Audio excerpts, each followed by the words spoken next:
Morning, everybody. Hope everyone had a good 4th of July yesterday.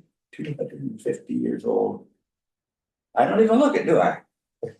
It's the country's birthday.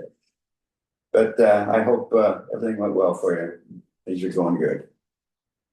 I want to talk to you today about learning. Paul made a statement in his letter to the Philippians. And if this one verse was picked up by the church as a whole with the intensity and the solemnity of which he really meant it, life would be just so much different for everybody. He says, "For I have learned in whatsoever state I am in, therewith to be content." Now, when I said that, certain impressions hit your mind. Okay, well, another Bible verse, another, goody two shoes thing to, reach for. But whatever happened to go through your mind, or you might have thought, well, that's a nice sentiment, but, reality hits the road and, what do we do after that? But I want to break that one down because this is really an important concept to get. And the reason it's so important, that is so few, and I'm talking Christians now. Last few weeks, I've been talking to the lost, the unbelievers, about the condition of the heart, the condition of the mind, their attitude about sin and so forth, serving the flesh. But today, I want to concentrate on the Christian. He starts out the thing with the phrase, "For I have learned."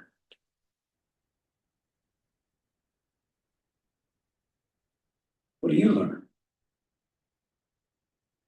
We're all learning something every day. Now, it might not come in the form of what we're used to when we use the term learning. It's not necessarily that we're sitting in a school desk or we're sitting in an auditorium listening to a lecture. There's that type of learning. There's learning by doing stuff. First time you pick up a chainsaw, you're going to start to learn really fast what to do and what not to do. The first time you pick up a musical instrument and begin to learn, it's altogether different than after having spent years and years and years practicing on the thing. Farmers have to learn to read nature, the weather, timing, seasons. No matter what you are or what you do, you have to continue to learn. Technology adapts, it keeps moving. And if you want to stay relevant, then you have to learn. So everybody is always learning. That doesn't always equate into doing. I know that I'm supposed to do better than I do. God teaches me, and I learn by getting whooped upside the head or kicked in the butt sometimes by the Lord. It is just like kids. Sometimes it takes, sometimes it doesn't take.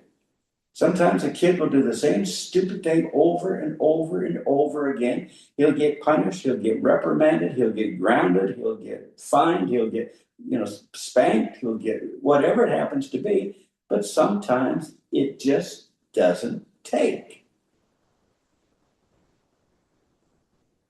And the kid learns from that. Kids are masters of knowing how to play one parent against another, for instance. There's no school for that. It just comes with the territory of being a sinner and just figuring these things out as you go. The kids learn how to shade the truth, how to hide the truth.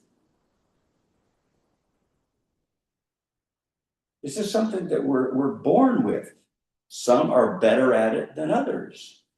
Some are natural leaders, natural speakers, natural innovators, natural, just let's take the room and it's ours and we're going to force our way throughout everything. Other people are content just to sit there and let somebody else do the heavy loading. And they'll just follow along. So you've got shepherds and you've got sheep. You got bosses and you got workers. You have teachers and you got students. Life is constructed like that. But Paul says, I have learned, and that's a biggie. Because, like I said, some people just don't learn, or they don't learn fast enough, or they don't learn good enough. But Paul says, I have learned in whatsoever state I am in. He's not talking about Texas, the state of Texas, or the state of Kansas, or the state of California. He says, what condition? I have learned that in whatsoever condition, whatsoever state I am in, therewith to be content. You know what that just took off the table for him? 90% of the things that we worry about, we can't really do that much about. If you get fired, well, you can bitch, you can gripe, you can go to HR, you can, appeal, you can do this, you can do that. But generally, overall, at the end of the day, you're still fired. You're driving down the road, minding your own business, thinking good thoughts, happy thoughts, and your tire blows out. And the car swerves and it hits a curb. And the undercarriage of the car, you get $12,000 worth of damage there, plus the tire, plus the inconvenience. Now you got to call your boss up and say, well, I couldn't get to the meeting because, I couldn't get to the appointment because, and your life is just in a turmoil there for a while. What can you do about it? Nothing. You just rock with the flow. You just go with the punches.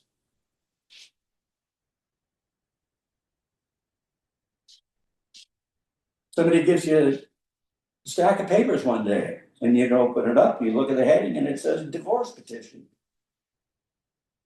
Your husband or wife are divorcing you. What do? You roll with the punches, basically. A lot of things in life you can't really do that much about. It's either too late, you didn't see it coming, it's called life.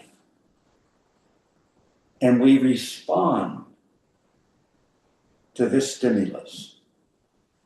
Flat tire goes out, boom, after the initial adrenaline shock, you're going 90 miles an hour on the freeway and there's lights up ahead and all of a sudden your tire's gone and you're swerving, you can't control it, you don't know what's going on. You trip. You feel yourself going down. Your brain realizes that already you've hit a point of no return. You're just along for the ride now. Am I going to knock my front teeth out? Am I going to, break an orbital socket when my face plants into the concrete? What's going to happen here? And you do have that little moment of time in there that your brain actually slows down to a point that you actually think of these things. I have learned. That's called the school of hard knocks. That's not the stuff you learn in books. That's not you learn from lectures. That's learned from having tripped, having gone through a divorce, experienced the death of a kid or a grandkid. That's having gotten laid off or fired in your life.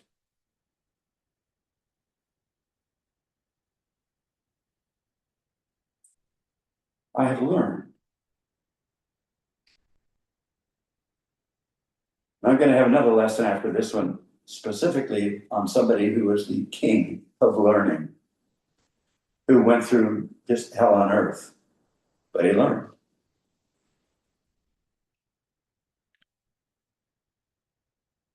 Have you ever wondered? And you're going to think, well, what's this got to do with the other thing here, the learning thing? But have you ever wondered why God allowed those first pre-flood generation guys to live so long? Now, obviously, they were intended, Adam and Eve not taken of the fruit and died spiritually that particular day. God had kind of set it up that we were supposed to live forever. That's why he had not just the tree of the knowledge of good and evil in that garden. He also had the tree of life in that garden.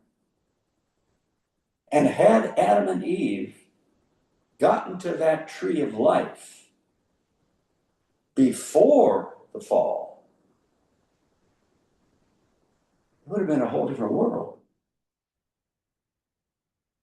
They would have lived forever in a fallen state. No redemption, no saving, no being born again.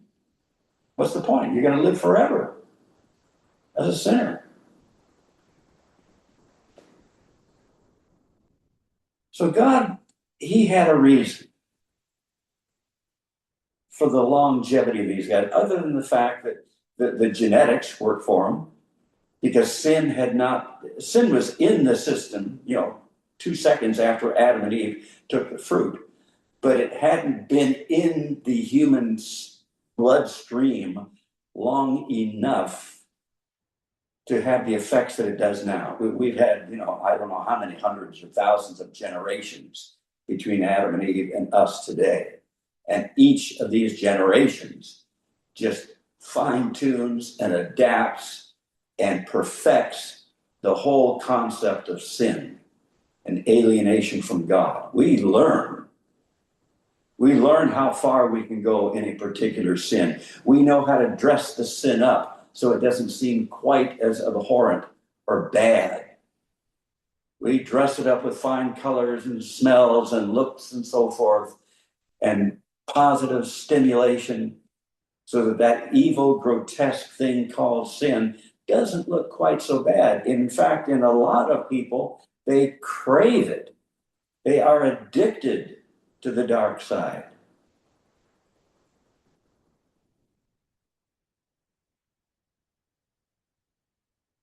So sin, though present, has not got its claws into it the way it has at this point in our human history. Genetically, these guys were still, 10, 15, 20 generations down the line, they were still 1,000 times better than we are genetically. Once cancer, for instance, enters into the scene, and then you've got, the kid gets cancer and the grandkid gets cancer. And then, a couple of generations, so forth, 4 or 5 other members of the family get cancer. And now that cancer gene is literally in the DNA of the thing. Now he's passing it to the next generation, and the next generation gets it. And these things just keep flowing and building as life goes on. And we are the recipient of this thing. We're way downstream. We're collecting everything that had gone before us. All the sin, all the disease, all the imperfections, they're perfected in us now because we are the recipient of 6,000 years of this stuff. These guys going out the gate, it was relatively cleaner than it is now. So there was a lot of reasons that genetically these guys could live for 700, 800, 900, almost 1,000 years. And in that 1,000-year period, they learned. I've often said this before. We have scales, and on that scale, we have an IQ type thing. Some people have a high IQ, some people have a lower IQ. And in our scale, I think IQ wise, anything over like 140, 150, something like that is considered genius. And then between 150 and 180, 190, appreciably, there's not that much difference because we can't relate to those kind of people on a daily basis anyway, for the most part. Either they seem too weird for us, they're so oddballish or something, because they are just different than us, thought pattern wise, mentally, emotionally, and everything else. And then, somebody once in every 2 or 3 generations, like an Isaac Newton or a Michelangelo or an Einstein, comes along with IQs of, 200 or so. And these are true geniuses. These are world changing innovators. These are generational changers. And we treat them with awe. What do you think Adam's IQ was? You ever wondered? Keeping in mind, no sin yet. Keeping in mind, he was made directly with the hand of God. Directly. God didn't speak Adam into existence. He didn't say, let there be an Adam. Literally, with his hands, God himself physically makes Adam.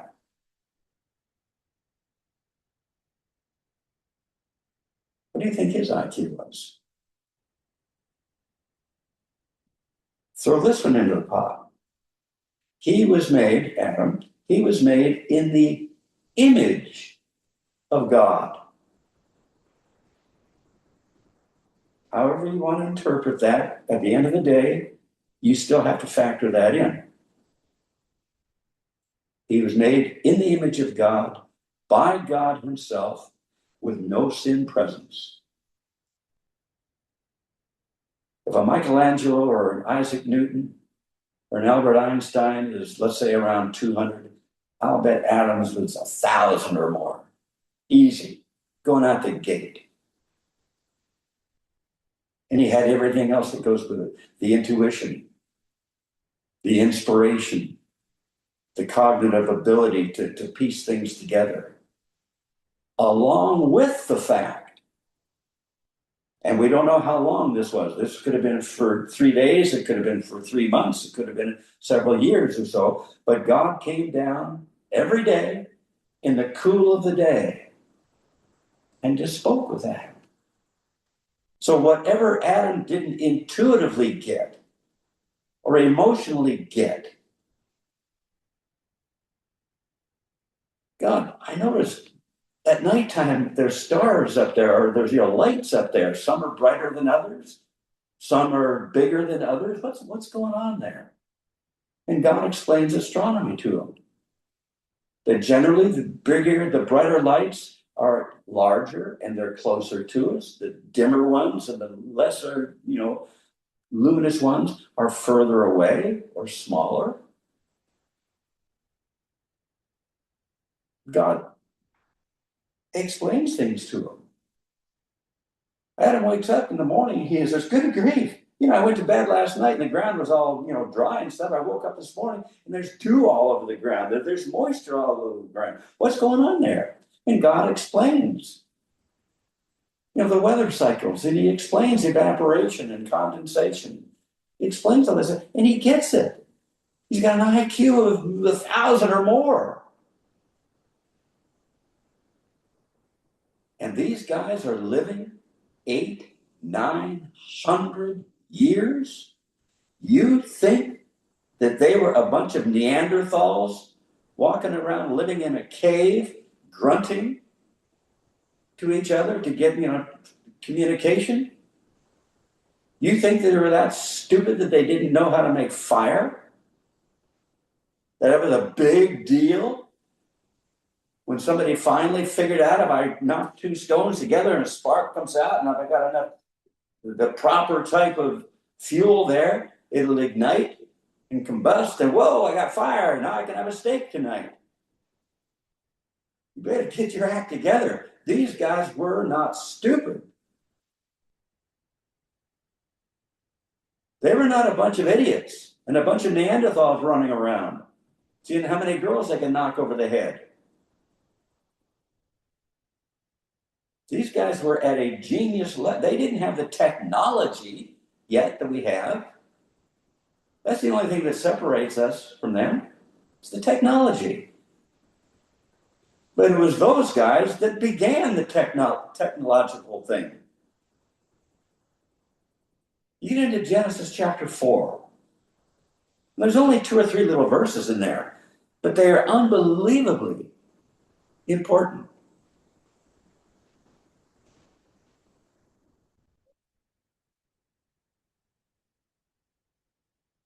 Cities. Esau went out. Cain went out. He builds a city.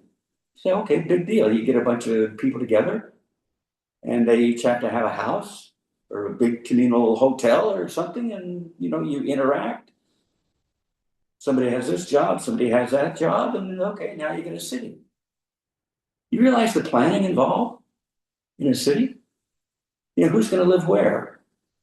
Who's going to encroach on the little piece of ground that I want to build on? The other guy, no, I like that view better. And I'm stronger than you, and I'm bigger than you, and I'm going to take this piece of land. Well, you got to have somebody to arbitrate.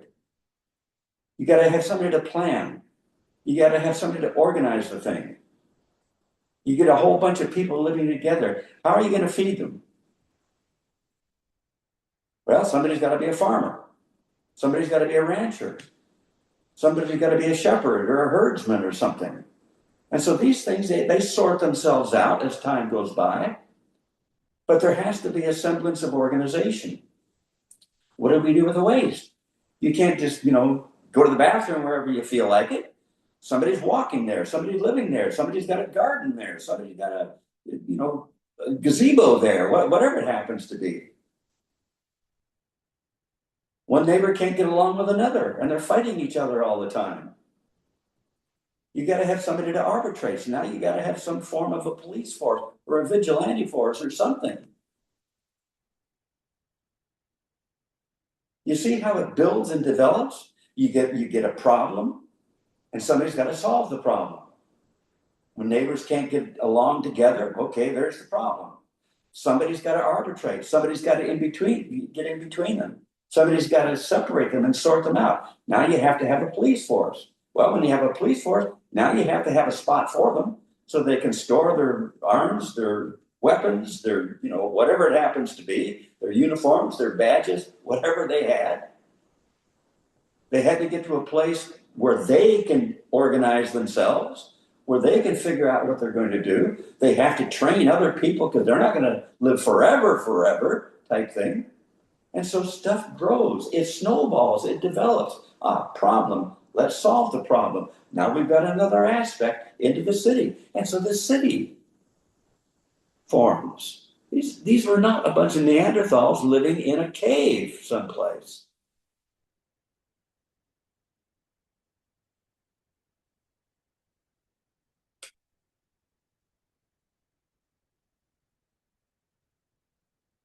There's a verse in there that says that so-and-so invented tents. Okay, well, that goes with the city type thing. All right, a tent. What do you make the tent out of? Do you make it out of animal hide? Do you make it out of wood? Do you make it out of rock? Do you make it out of clay? A lot of this stuff is geographical. Maybe you don't have the right kind of trees, for instance, where you live. Maybe you don't have the right kind of soil that you can extract the clay, mix the water. And that brings up a whole thing we'll get to in a second. How big do you make the tent? What's that tent going to feel like in 110-degree weather? What's that tent going to do in a hurricane? What's that tent going to do when the temperature drops to 40 below? And then that 40-mile-an-hour wind picks up.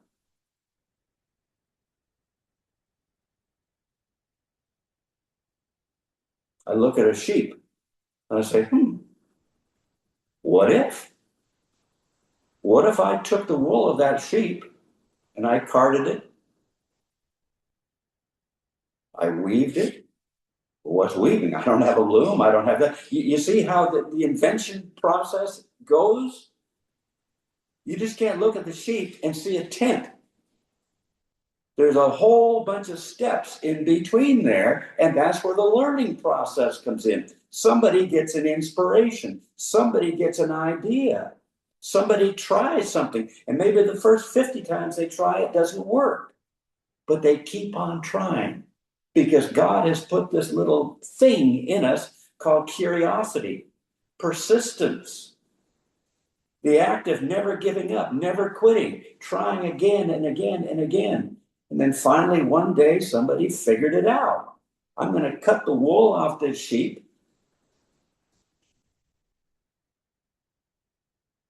I'm going to make yarn out of it somehow after I figure out what a spinning wheel is. I'm going to take that yarn. I'm going to weave it after somebody figures out how to do the weaving thing. And I'm going to make big sheets of cloth, wool cloth out there. And somebody comes along and says, if I add different shapes and patterns and different thread sizes and thread colors, I can actually make patterns out of this stuff and make it really, really pretty. And so we have that whole advancement going on. These people were not stupid. They learned. Just like you're learning. You're learning something. It's either good or bad. Somebody figures out, well, if the temperature gets 110 degrees, we can construct this tent whereby we can take the bottom flap and fold it up, and we can let the air circulation get in. We can cut a hole in the top and let the hot air get out. We can do something here to mitigate this thing. And so advancement goes on.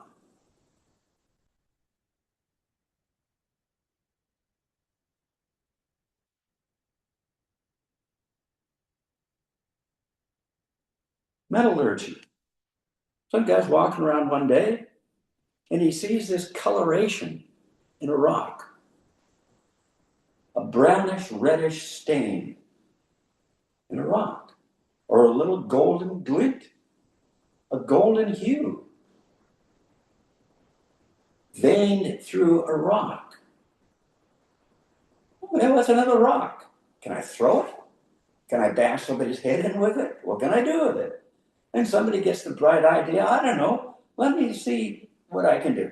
And he takes it, and maybe he takes another rock, and he pounds it, and he crumbles it, and he turns it into powder, and somehow he gets the idea, let me extract that color that I saw, that reddish brown or that gold. Let me see if I can extract that. And now he's got that separated from the original rock. What's he do with it? I don't know. Maybe if I put it in the fire, let's see what happens. And he takes that little goldish, flaky, little nuggety type thing, depending on what form it's in. He pounds it down, gets it into like a sand configuration or a little plate configuration, as thin as he can get it, and he exposes it to fire. And all of a sudden it begins to melt. And now he knows he can shape it. And maybe he starts out with, extruding a long tube of this stuff, and he flattens it out, and he chops it into a little piece, and he rolls it in a certain way, and lo and behold, he has a ring. Or he can do other things, and he can make a necklace or a bracelet. Or he can use it and pound it really, really thin, and he can put it on the wood to make the house or the building or the wall really, really pretty. He's learning, and one generation builds on the other generation. We come along, 2026, and we've got cell phones, we got smartphones, we've got computers, we got this, that, and we think we are so smart because we can push a button and anything we want to know, we can find or how to do it. And we think we're really, really the top of the line. We are only the recipient of 6,000 years of absolute off the chart geniuses figuring this stuff one step at a time. And we get the benefit of it. And we let it go to our heads and we think we figured it all out. We are just the recipients. Music. Music? Yeah. I mean, music had to start somehow. I don't know what your favorite thing is. Maybe a rap group, maybe? Country? Jazz? Blues? Symphony type stuff? Who knows? Who cares? It's all composed of notes. Notes are just simply sounds.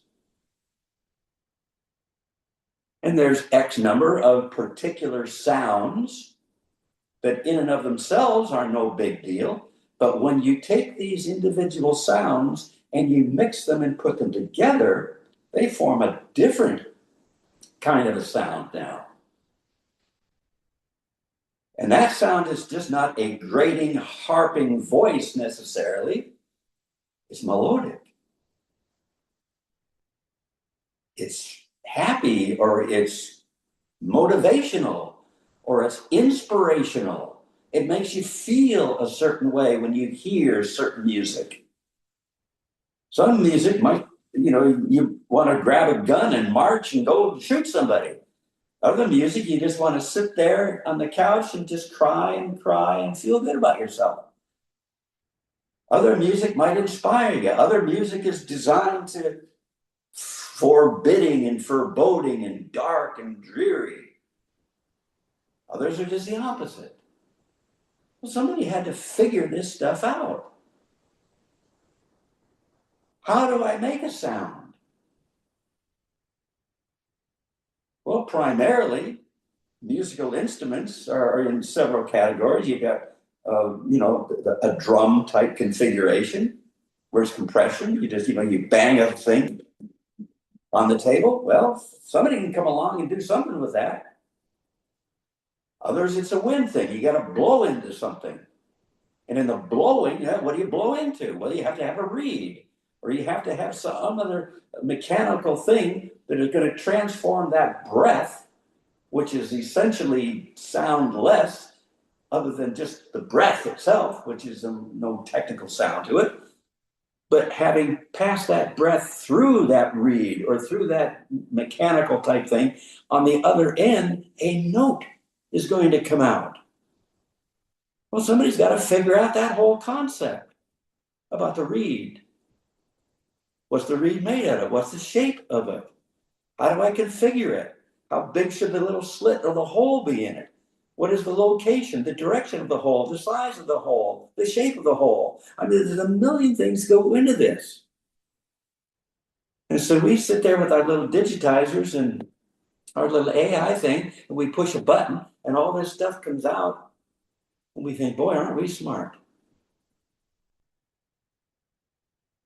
No, we're just the recipients of the real geniuses. In all this, we're learning. We're learning. Some guys learn good things, some guys learn bad things. There are some safecrackers who are top of the line. Some guys couldn't get into the safe with a nuclear bomb. Other guys give them a bobby pin and a Q-tip or something, and they're in. They're stealing you blind. You're learning something. Some people are great liars. They can look you right in the eye. None of this, well, if you look to the right, you know they're lying, or you look down to the left, oh, you know they're lying. No, avoid all that stuff. There's certain people that boat sailed a long time ago. They know all the tricks intuitively. They don't have to learn it by book or by lesson or anything else. They just know how to lie. They are great liars. Other people, they couldn't lie their way out of a paper bag. Everybody's different. Everybody has different talents. Everybody has different strengths. Everybody has different desires. It's a cumulative mixing bowl. But everybody is learning. Some people know how to handle animals. Other people are afraid to death of animals. They wouldn't get them near them with a 10-foot pole. But others can train them, raise them, breed them, teach them, handle them, use them, and life is the better for it. Others wouldn't be caught dead around an animal. That's okay. They've got another talent, maybe. They know how to make money, or they know how to write a song, or they know how to write a book. Everybody brings something to the table. Just because your talent is not somebody else's talent doesn't make you a lesser person. Just because your ability to learn one thing, but you're dead as a hammer on something else, doesn't mean that you're worthless. You might be worthless to that person who wants you to do something for them, and you're not able to do it because that's not your expertise, but you're not worthless. There's somebody else who will die for what your contribution is in life. Jesus makes that very, very clear when he states, what should it profit a man if he gains the whole world and loses his own soul? You could, in one way, be the Steve Jobs of computers, and you've got everything in the world. But maybe you don't know how to tie your shoelace. Maybe you don't know how to boil a pot of water. So just because in one area you've mastered everything, you are the top of the line, and you might think, I'm the best guy in the room. I'm the smartest guy in the room because I can do X, Y, and Z, and all you other peons can only do the A, B, C's.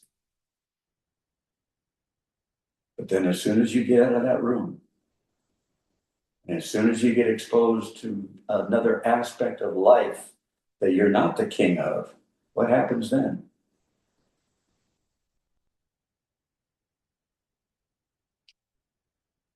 So what should it profit a man? He gains the whole world, loses his own soul.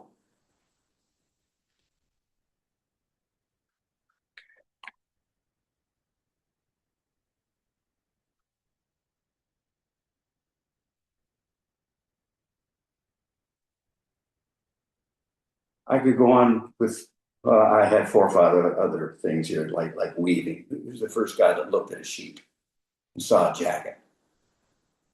I mean, what do? You take the thing and you ball it into a ball and you tie it with a string. And then you connect it by putting the string through one part of the wool and the other part of the wool. You just make one great big giant thing.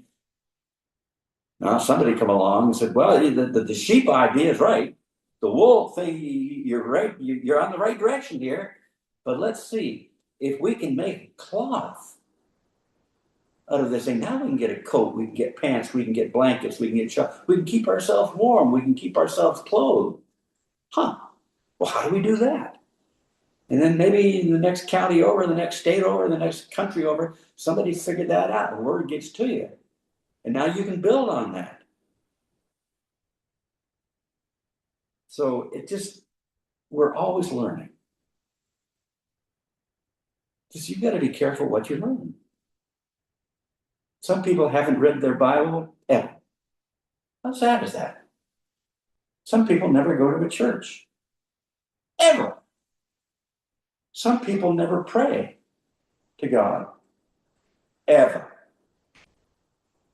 Do you think they've learned about the goodness of God? Do you think they've learned about the trustworthiness of God? Do you think they've learned about the majesty of God? Do you think they learned about the consequences of their life here, heaven or hell? Do you think that they know that there is a penalty at the end of this little rainbow? Not a pot of gold necessarily? Do they realize that if you make one decision here, that regardless of how bad the road may get before you get to the end, it's all okay? Because at the end of the day, you're okay. Do you think they learned any of that? No. But they learned other things. They learned how to lie, to steal, to cheat. They learned how to just ignore God. Maybe they live a good moral life. Maybe they live a good mind your business, I mind my business life. Maybe they don't hurt other people. But they've never acknowledged God. They've never given him credit. They've never asked him to forgive them of their sins because they've never learned that. So what are you learning? You're learning something. Every day you learn something. So we've all got different IQs. We've all got different likes and dislikes. We've all got different abilities. But we all bring something to the table. And just because the thing that you bring to the table isn't the thing that always interests me or the thing that I like or the thing that I need, it doesn't make you less than me, and vice versa.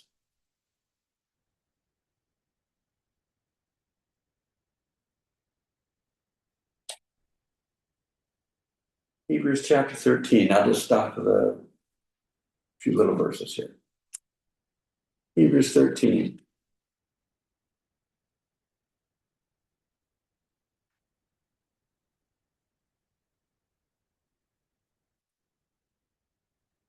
Hebrews 13,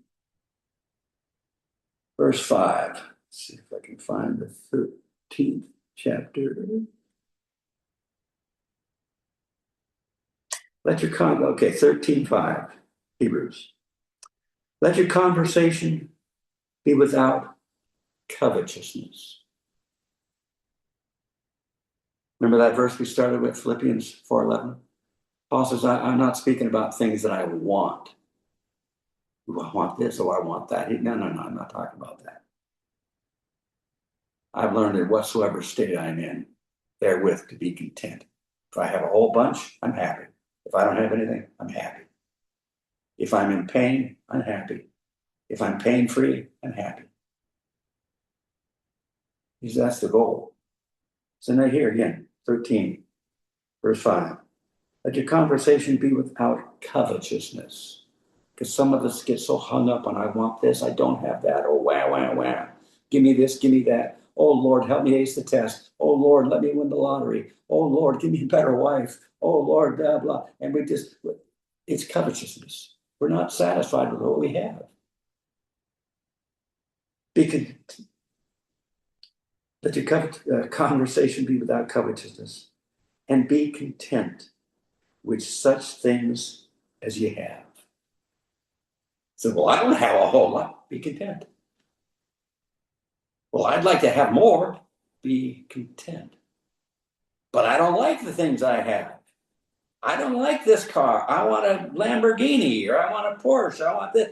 Be content with such things as you have. Now, you can work hard. You can aspire. You can hope, maybe. But be content in the meantime.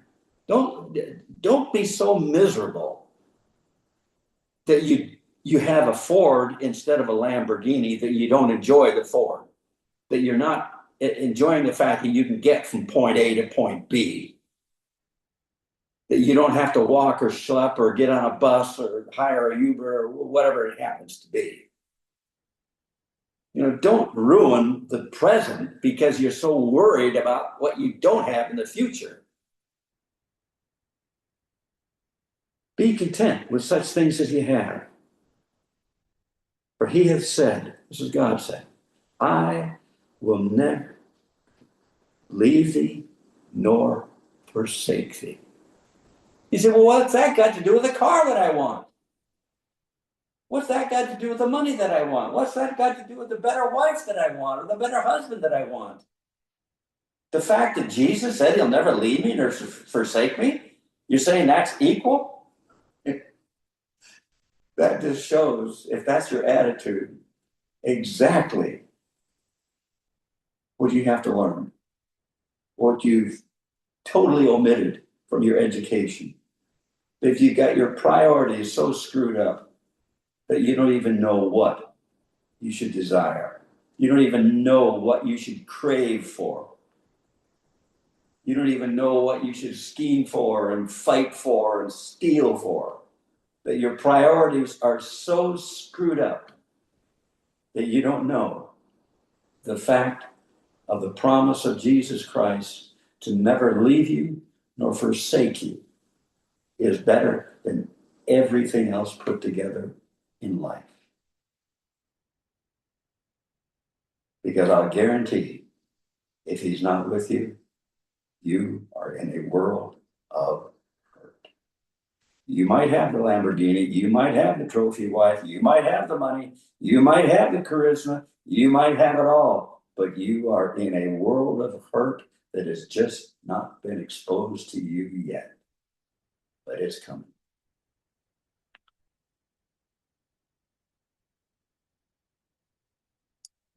All right, next week, I'm going to give some examples, biblical examples of people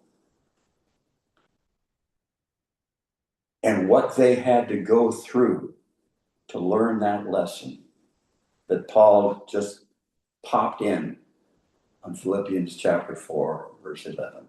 I have learned in whatsoever state that I am in, therewith to be content. And we'll see biblical examples of that next week. Heavenly Father, thank you, Lord. I thank you for the book. I thank you for the Holy Spirit. I thank you for the abiding presence and love and sacrifice of the Lord Jesus Christ. Father, I thank you for all of it. I wish that I was a better student, better learner, better listener, better observer. But after all this time, every now and then, something sticks. I'm growing, maybe not as fast as I would like, maybe not as fast as other people would like, and certainly not as fast as you'd like. But I'm still learning, Father. The lessons are still getting through. And as stupid as it may sound for me saying it, I am appreciative and I am thankful for the fact that you haven't given up, that you still give me the whoop upside the head, you still give me the kick in the butt, you still give me these things that help me to learn. You still put people in my life that I can learn from. You put examples, things in my life that cause me to learn, cause me to think, cause me to wonder. And Father, for all these things, I thank you. The good, the bad, the indifferent, the ugly, makes no difference. At the end of the day, it's all good. I have learned. Hopefully I can say that someday with Paul. I have learned in whatsoever state I am in, therewith to be content. In Jesus' name.